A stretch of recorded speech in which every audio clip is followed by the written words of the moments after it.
Te explico em detalhes o acordo do Vasco com o Flamengo e Fluminense pelo consórcio Maracanã, tem as últimas do mercado, bastidores, finanças e muito mais.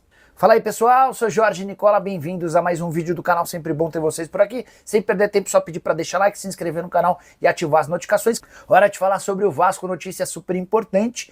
Dirigentes cruzmaltinos se acertaram com o Flamengo e com o Fluminense para que o Vasco também possa participar do consórcio Maracanã. Rubro-negro e tricolor, que eram rivais do Vasco, inclusive na disputa na concessão do estádio, agora as partes chegaram a um acordo e o Vasco disputará todos os clássicos contra Flamengo e Fluminense no Maracanã, seja como mandante ou como visitante, e com uma série de vantagens. A negociação comercial passa por uma taxa igual do Estado em relação a Fluminense e Flamengo. A exploração de bares e outras receitas também terá participação do Vasco nos jogos como mandante. Importante contar ainda que o Vasco vai ter a oportunidade de envelopar o estádio e iluminar com suas cores, além de operar os ingressos.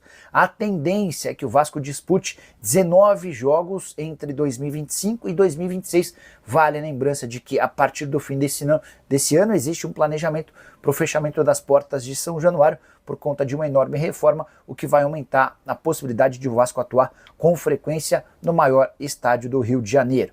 Só para completar, até jogos da Sul-Americana podem acontecer com o Vasco como mandante no Maracanã.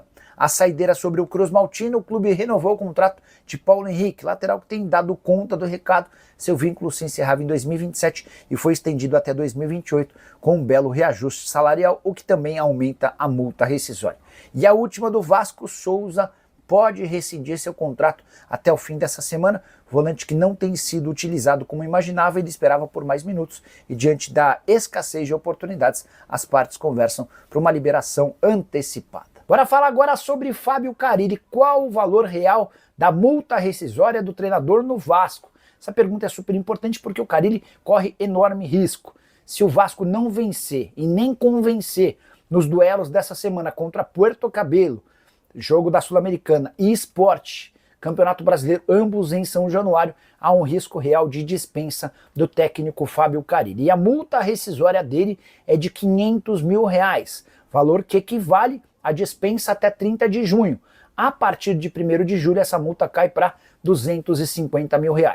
Outra informação importante, Carille e toda a sua comissão técnica ganham R$600 mil por mês.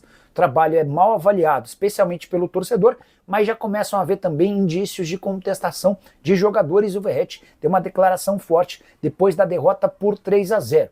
O Vasco do Carille, que a gente se acostumou, pelo menos nos trabalhos do Carille, a gente se acostumou a ver defesas muito fortes, né? No Vasco a coisa não tem funcionado, foram 3 gols do Corinthians e outros 3 no meio de semana no Peru. Num jogo em que o Vasco vencia por 3-1, dava a impressão de que conseguiria os 3 pontos, mas acabou tropeçando. Só para completar em relação ao cruzmaltino, se demitir Fábio Carille, o Vasco vai ter um grande problema. Que técnico contratar? O mercado não oferece tão boas opções e nomes como, por exemplo, de Tite e Dorival Júnior hoje parecem fora da realidade financeira do cruzmaltino. Estou triste, pois meu companheiro de retranca Fábio Carille está mal. E a foto do Retranca é Vida é do técnico do Atlético de Madrid, do Diego Simeone. Deixa eu explicar uma coisa importante sobre Fábio Carille e Vasco da Gama. Hoje eu acho que foi o pessoal do RT Esportes chegou a publicar que a multa rescisória do Fábio Carille equivale a todos os salários até o fim do contrato, que o Carille custaria R$700 mil por mês e que a demissão dele agora obrigaria o Vasco a desembolsar R$6.300.000. A informação não está correta, tá? O Fábio Carille e toda a sua comissão técnica custam R$600 mil. Esse é o preço do pacote da comissão técnica do Carille. 600 mil, Carille mais comissão técnica. Isso significa que, e aí, para completar, a multa não está atrelada ao pagamento de todos os salários. A multa rescisória no contrato do Carille prevê pagamento de R$500 mil se ele for demitido até 30 de junho e de R$250 mil a partir de julho, de 1º de julho. Então vamos imaginar que o Carille seja mandado embora agora. O que o Vasco paga ao Carille é R$500 mil. A decisão é de não mandá-lo embora agora. O Carille fica, pelo menos para os 2 próximos jogos, mas vai precisar vencer e convencer. Puerto Cabello, time que já está no Rio de Janeiro desde ontem, é o adversário dessa terça-feira na Sul-Americana. Depois Sport Recife, também em São Januário. Se o Vasco vencer ambos e deixar uma boa impressão, o Carille será mantido. Caso contrário, o Carille deve ser demitido, e aí vem a informação importante.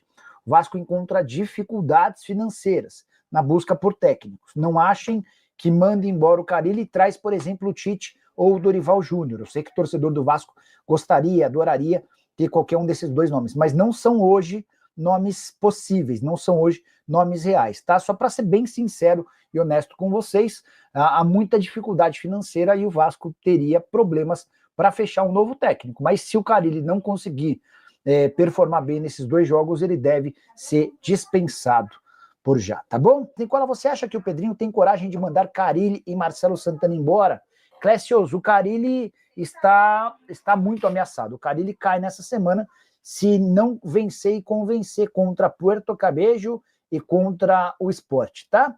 Marcelo Santana, eu acho que não corre tanto risco quanto falam, não.